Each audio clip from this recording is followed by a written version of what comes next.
connection is guaranteed 24 hours a day, whether it's music or information. From Grand Cayman to Cayman Brac to Little Cayman, we've got you covered. You ever hear a thing like that? Radio Cayman in the Cayman Islands. For the Health of It, Radio Cayman's premier health show, brought to you by Healthcare Pharmacy and the Cayman Islands Civil Service Association. This is For the Health of It with Tara Bush.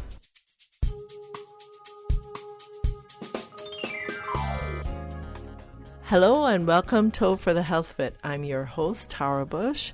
And after these messages from our sponsors, I'm going to come back. We're going to talk to Heidi Stafford about Ayurveda and managing our immune system and inflammation.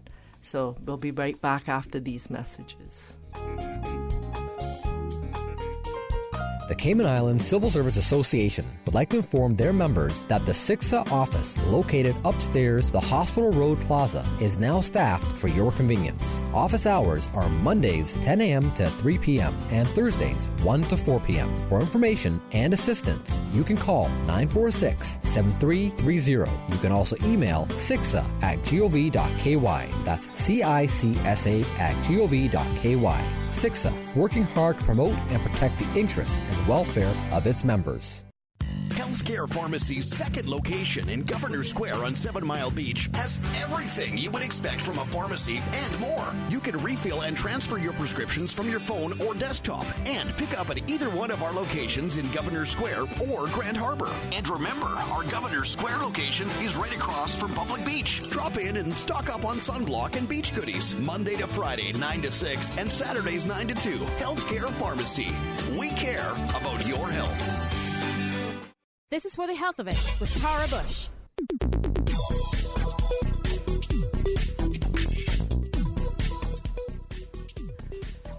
Hello and welcome back to For the Health of It. Thank you all for tuning in. And in the studio with me this evening is Heidi Stafford. And Heidi is a yoga instructor at several studios on the island. I know her from Bliss.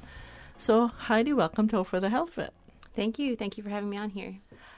You're most welcome. And one of the things we're going to be talking about is Ayurveda. I had struggled saying that. So what is Ayurveda?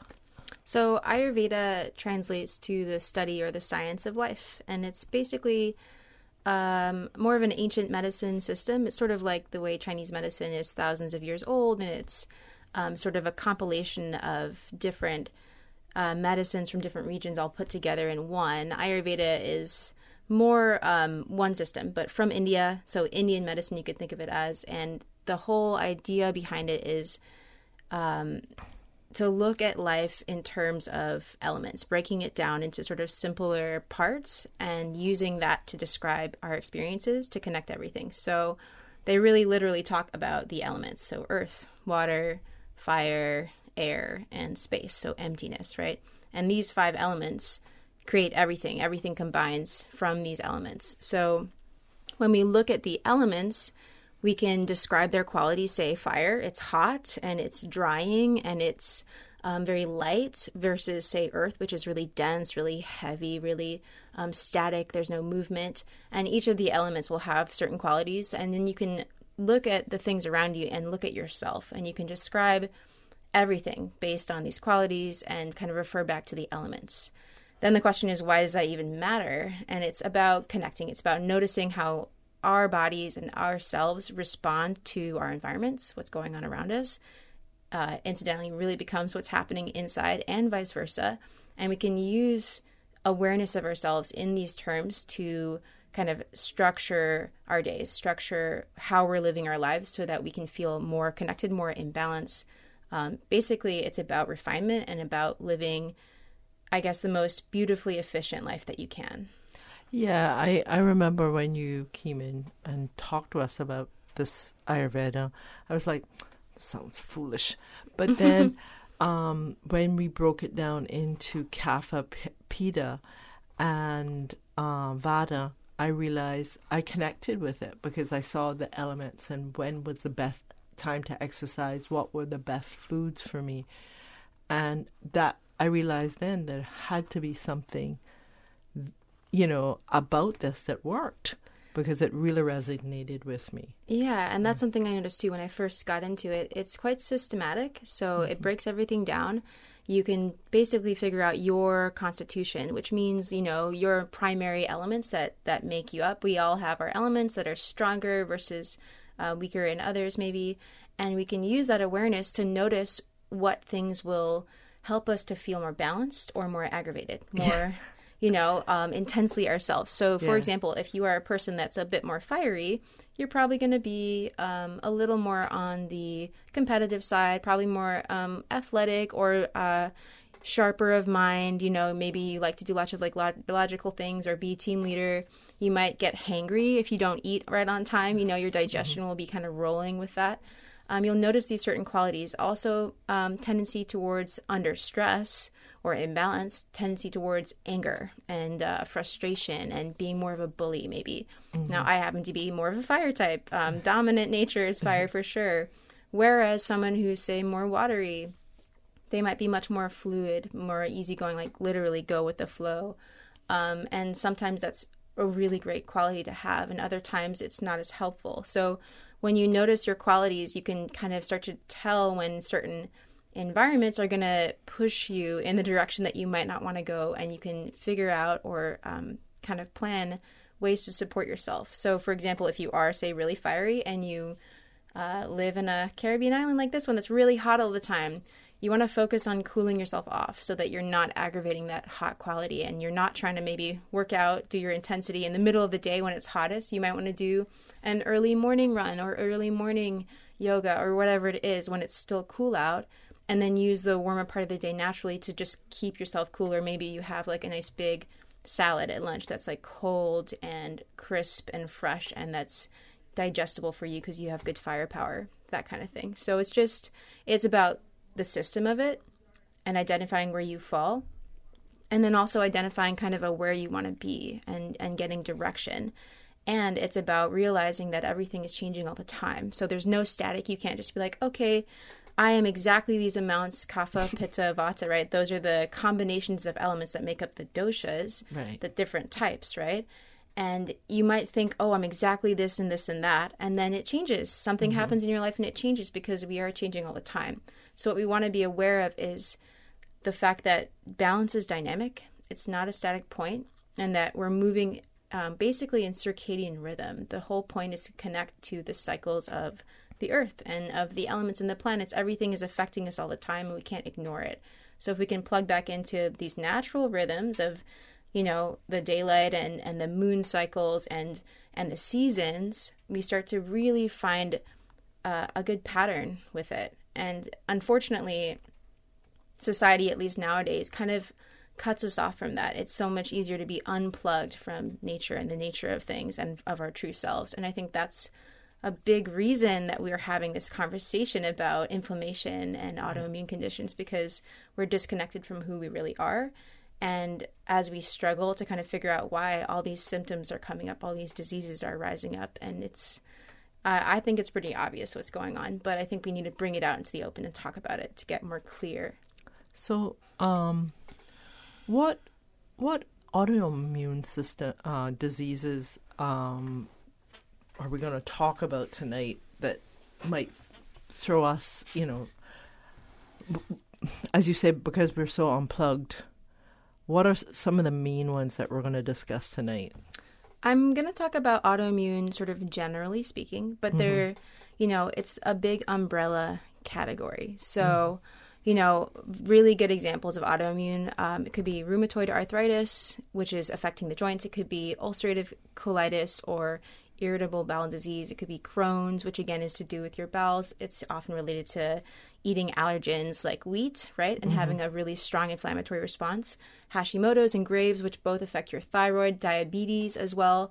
MS, lupus, Addison's disease, which is affecting adrenals, psoriasis, which is your skin. So it's a really long list. There's more than what I just talked about as well, more than what I just mentioned. But it's sort of this catch-all term, autoimmune disease. And in Western medicine, when you're diagnosed with autoimmune, basically what autoimmune means is your body is experiencing chronic inflammation. So inflammation that's been going on for a long time. Your inflammatory response is very natural. It's very healthy. We should have inflammation. Say we get a cut, right? If we cut ourselves open, there's a natural inflammatory response to go and kind of swell around the area and to bring lots of attention, body awareness to the area, and to fight off any invaders, to fight off bacteria or things that might get in through that open wound. That's a good thing. And you even get hot, almost like a fever in that localized spot, again, to kill invaders, things that don't belong. However, when we have inflammation throughout the body, chronic systemic inflammation, this is when it becomes autoimmune. The body is attacking itself. And the question is why? Is there an invader that it's attacking, or is there not? And really, the problem is that the body isn't able to discern what is it and what is not it anymore. And the big problem really is that the gut, the gut lining. So if you go all the way down into your bowels, which is often the site of the most inflammation for people, but if you go right in there, you have leaky gut. So basically your gut lining has all these villi. It's like little hairs almost. And there's like a mucosal kind of layer. It's got to be the right, like Goldilocks, not too wet, not too dry, not too mucousy. It has to be just right. And you have to have a nice strong microbiome. So all the gut bugs that live in there need to be healthy balance. You don't want to have too much of certain kinds, say Candida. That's a really big one that can get overgrown for people that are put on antibiotics too often because it wipes out your system. And then the quote unquote wrong ones will take over and then kind of wreak havoc on your body. And you'll have all these symptoms that are not pleasant at all. So what we really need is to have a healthy gut lining and to have a really healthy microbiome. And what's happened with autoimmune is you have this leaky gut. So leaky gut, you can imagine, the gut wall, this like internal basically layer of skin is perforated. It's like all the little holes that are there for a reason. They're there to help absorb in nutrients. It's like they've become too big. It's probably because, the gut lining is imbalanced, whether it's too dry or too wet or whatever's going on. And there's also weakened digestion from above. So maybe stomach acid production isn't doing so great, or your liver, gallbladder aren't functioning very well. The bile isn't moving very well. So you're basically getting all these larger undigested proteins and big molecules that are then moving through your gut lining when they shouldn't. They're moving through into the lymph that surrounds your gut. And then that lymphatic system goes through your whole body pretty much. So that's moving everywhere. So when you see people with, say, psoriasis, you can see that it's like their body's pushing all these proteins, these undigested things through their body, like around. You can see the welts coming up on their skin because that's where their body's attacking these things that it doesn't understand, these big proteins that have not been digested. So overall, basically, there are invaders, but they shouldn't be invaders. They should be properly digested, broken down molecules that would then become nutrients, as in your body would be like, yes, I want these exact nutrients, or waste, and your body would shuttle them out, and you'd be able to just have a good bowel movement in the morning, and it would be fine. So essentially, the issue is figuring out how to seal up the gut lining, how to balance the microbiome, and how to empower digestion, which often means you need to work on your liver, gallbladder. Some people have had gallbladders removed. You can still do a lot of work to digest fat properly. Also empowering stomach acid production so that it's not too weak. Because when you have improper digestion and absorption lower down in the chain, in the tract, higher up starts to suffer as well because it can't be doing the same work. So everything starts to shut down, which is a huge problem. So when we're starting to work on, say, someone who's been dealing with an autoimmune for a while, it's going to take time. This isn't just like take a pill and you're better overnight. You have to reset your system. And changing your microbiome alone, just sorting out your gut bugs alone, that will take about 3 months to reset just the gut bugs, not even the intestine wall. So when we're thinking about this is a matter of probably like 3 to 6 months, maybe even a year of putting things into practice to properly change. However, the thing is, you're not going to be on pills for life, which is, if you were to go to, say, a Western medicine doctor, what they would do, they would probably put you on something that suppresses your immune system. A lot of times they're using cancer drugs that are just dumbing your body down so that it's not attacking itself. The problem with that is then you're really vulnerable for when you are under attack from something else that is an invader. So it's not really a win-win. It's sort of wearing a straitjacket and putting yourself, in the middle of a stampede. And it's like, good luck. Right. Okay. So that's painting a picture.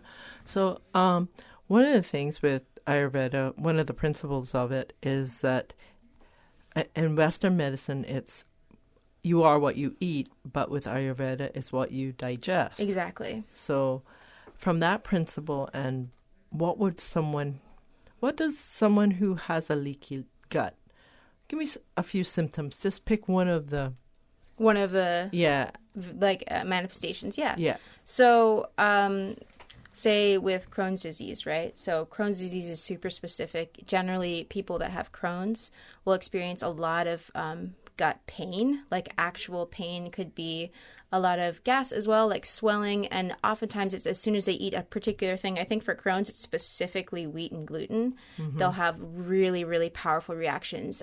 It could be vomiting. It could be diarrhea. It could be, there might even be blood in the stool. There's really, really aggressive reactions. And a lot of these people are, it can take like the tiniest amount of gluten or the allergen to cause that problem. The real problem, though, isn't the gluten itself. The real problem is that their gut can't handle it because it's been weakened, because it's been damaged. Things like gluten and wheat, they're not bad for you. Mm-hmm. I mean, I would argue that highly processed is never good with anything. But if you go more to like original, well-sourced, well-grown, that kind of thing, you're not going to be doing your body harm if your body can digest it. Now, when you're talking about stuff like this, like grains, they can be pretty complex. So they are larger molecules. They have to be digestible. They have to be broken down properly. If you don't have strong enough stomach acid, if you don't have strong enough enzymes to break things down, you're going to have a tougher time already. And by the time it hits the gut, if your gut is weak, it's going to be a disaster.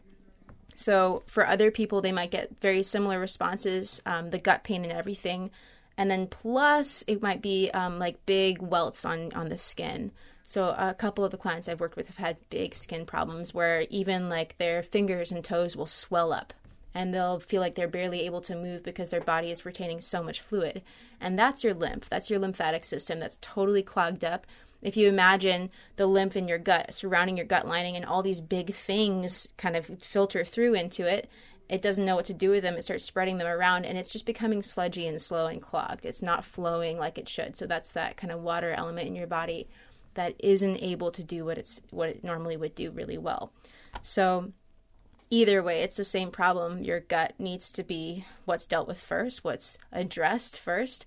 And a lot of this stuff, where does this even come from? Like, why does someone have a weakened gut in the first place? It's stress. It's the number one cause of all disease is dis-ease. Literally, it is being ill at ease in your body, in your life. And that could be from everything, anything, whether it's tough job or unhappy home life or your own mental patterning. I think most people are pretty hard on themselves all the time. And our self-talk is a big deal. And it's not just us talking to ourselves on a mental level. Your whole body hears your thoughts. Your whole body feels your thoughts. There's this idea now, not only of our brain, but there's the heart brain, there's the gut brain, there's brains through your body. In other words, it's more than just this one area up top that's running the show. However, we can create some big disconnects and divides that then mean there isn't proper communication. So what does that look like? Well, you see, say, a piece of chocolate cake and you're like, that looks delicious, and you want to eat it, but you eat it and your gut is like, oh my gosh, why did you do that? That was the worst decision. I'm in so much pain now. So there's this disconnect, this divide between the body, what the body wants, and what maybe the head wants, and then even what the heart wants. These are all kind of cliched in a way, but it's cliches come from truth, right? They have a seed of truth, and it's just about, I think, looking at our own lives and starting to really be honest with ourselves. Where are we really stressed? Where do we feel overwhelmed? How can we find balance? And sometimes it's so simple. It's so simple that we don't even want to admit how simple it's been the whole time. It could be like, dial in your sleep. Go to sleep at the right hour, wake up at the right hour. It could be literally that simple. If you're getting enough sleep, sleep is when your body gets to rejuvenate and heal itself. It's the rest and digest. Another really big deal is breathing, learning how to breathe. It's so basic that nobody even thinks about it. I think more and more people are becoming aware of how powerful this is. But if we get nerdy here for a moment about why breathing matters so much, and we talk about your nervous system. So from your brain through all of your organs, there's the biggest nerve. It's called the vagus nerve. And it's really important. And this nerve is powerful. It's like a switch that you can flip from one side of your nervous system. This is the autonomic nervous system. So from the fight or flight, which a lot of us spend a lot of time in during our days. When we're stressed, when we're getting things done, we're being active, whatever it might be, that's fight or flight. Versus rest and digest, which is really important. Fight or flight, we should be spending very little time in. It's necessary, say you're being chased by a bear, you need to be in that mode to get away safe. Yes, absolutely. But beyond that, it doesn't actually help you to be there. Yeah, and beyond that, it steals your energy, and it pulls vital energy from other areas of your body, like proper balance of your hormones, for your sleep cycles, for sex hormones, for balancing your endocrine system, basically, and for balancing your digestion. Mm-hmm. So, with all this said, the whole point is to start to understand where we're out of balance and to be really honest about it, and then just to start to make small changes, because if we try to change everything all at once, that's freaking stressful. It doesn't help, right? Yeah. So how do we work our way from super stressed out in dis-ease towards more at ease and more at peace in our bodies? Make small changes. And one of those small changes can be how to breathe. So the vagus nerve, brain through your organs, it punches right through your diaphragm as well. Your diaphragm is your primary breathing muscle. So when you breathe diaphragmatically, which many people don't most of the time, but when you do, which would be like put your hands on your ribs and your belly and breathe into them, just breathe into your hands, you can stimulate that nerve. And as soon as you do that, it's starting to flip that switch over.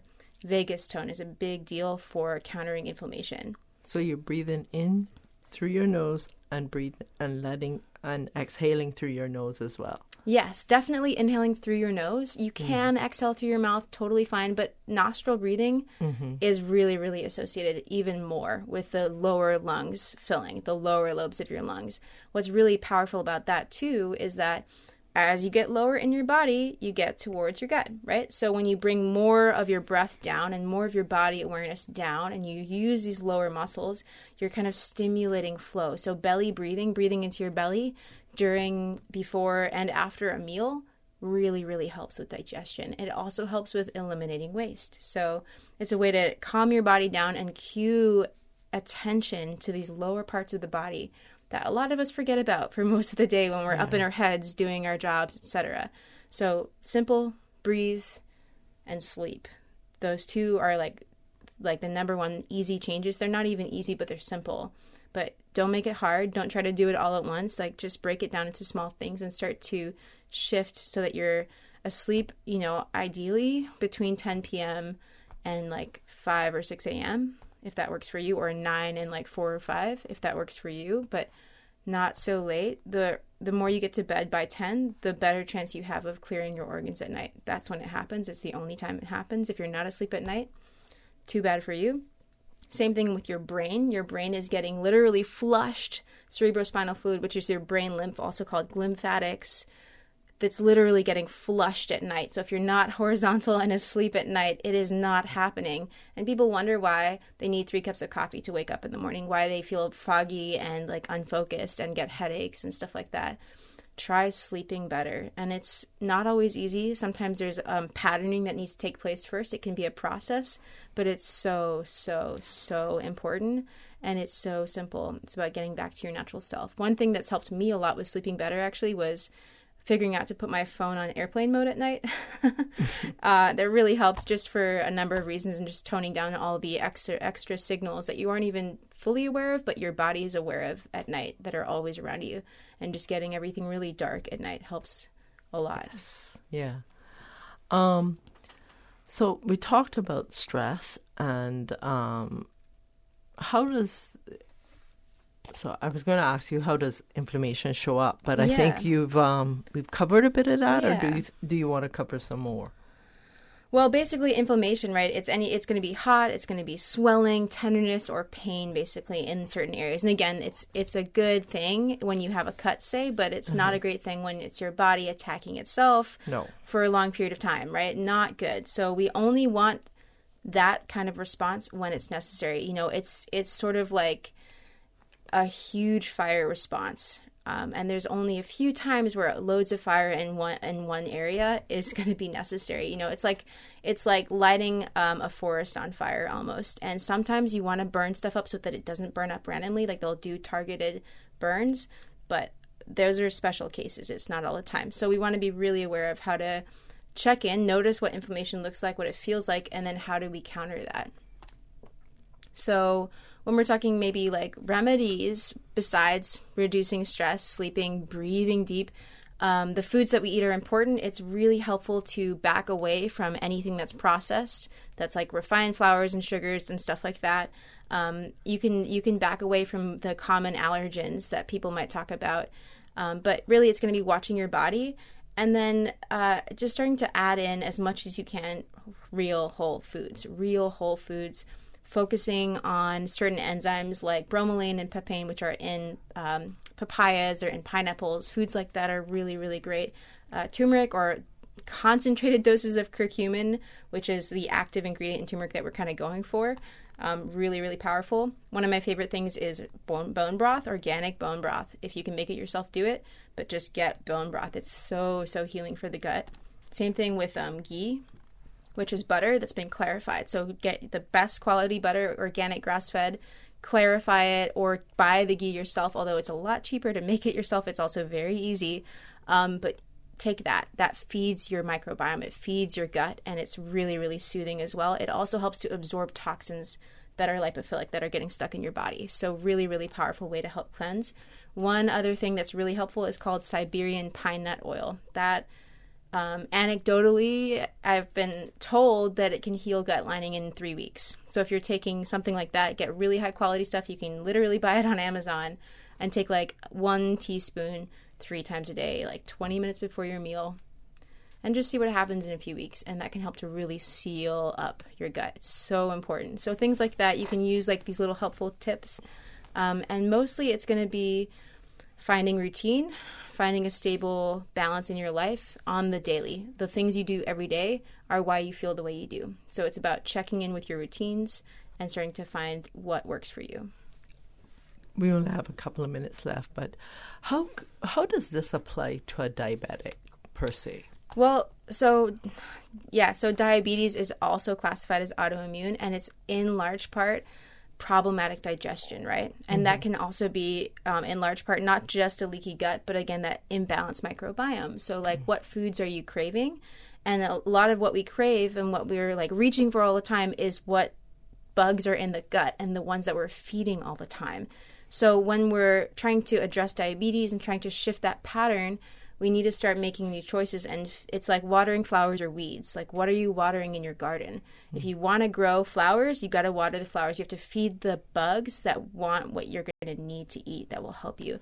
So with diabetes, it's like getting really specific about the foods that are in your life that are really big problem foods, and just starting to ease away from them and make some switches towards the foods that will help you to balance your blood sugar, to balance your insulin resistance, all these things that are going on. It's a lot to do with hormones. It's a lot to do with sleep. It's a lot to do with stress. Yeah. Yeah. So if I'm hearing you right, say I eat chocolate a lot, my body then becomes, I want chocolate. Yeah. It becomes a chocolate monster. So if I wanted to change that chocolate, I have to slowly start putting maybe some vegetables in there. Yeah. And eventually it'll switch. Yeah, and you can start, even you can keep the chocolate, but start choosing different kinds of chocolate that are much less processed, less sugar content. Go for higher, like 85%. That might be like way too much at first. So maybe you go from milk chocolate to like 45%, up to 55%, things like that. Keep gradually like tiny little changes that are so easy you can't say no. Do it slowly, and you won't even notice the changes as you go along. But when you get to where you're headed, you'll be amazed. You'll be absolutely amazed by how far you've come and how much of a struggle it was not. You're not trying to struggle your way through this. You're trying to thrive your way through this. Well, Heidi, would you tell our audience how they can reach you if they want to get some more information? Yeah, absolutely. So I have a website. It's satorijourneys.com. I'll spell that just to make it really clear. It's SATORIJOURNEYS.com. JOURNEYS.com. I'm on there. My business partner's on there. There's different pages. I do yoga retreats. I do therapies. You can kind of just reach out to me directly by messaging through the site. And you can also find me at Bliss Yoga. That works really well as well. Well, thank you so much for being on For the Health of It. Thank you very much. We're taking you to the life you want.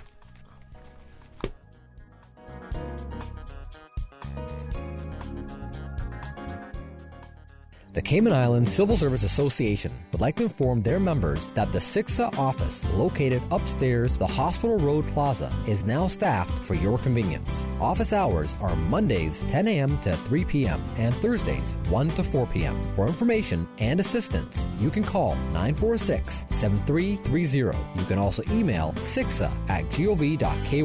That's CICSA@gov.ky. CICSA, working hard to promote and protect the interests and welfare of its members. Healthcare Pharmacy's second location in Governor Square on 7 Mile Beach has everything you would expect from a pharmacy and more. You can refill and transfer your prescriptions from your phone or desktop and pick up at either one of our locations in Governor Square or Grand Harbor. And remember, our Governor Square location is right across from Public Beach. Drop in and stock up on sunblock and beach goodies Monday to Friday 9 to 6 and Saturdays 9 to 2. Healthcare Pharmacy. We care about your health.